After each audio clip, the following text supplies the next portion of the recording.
తూర్పుగోదావరి జిల్లాలో ఈదురుగాలులతో కురిసిన వర్షానికి అరటి రైతులు నష్టపోయారు. గాలివానకు అరటి చెట్లు నేలవాలాయి. ప్రభుత్వం పరిహారం అందించి ఆదుకోవాలని రైతులు కోరుతున్నారు.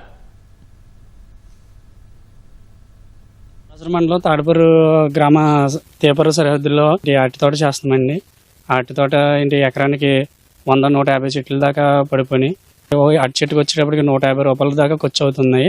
మనకి కౌలు రైతులకు కూడా ఇబ్బందికరంగా ఉంది. ఈ గాలిదుమ్మల వల్ల, ఈ ఈదురుగాల వల్ల బాగా ఎక్కువ అరటి చెట్లు నష్టపోయాము. గవర్నమెంట్ ఏ పరిహారం అయినా చూపించాలని కోరుతున్నాం. ఇలా ఈదురుగాలు వచ్చినప్పుడల్లా మాకు అరటి తోటలు పడిపోతున్నాయండి.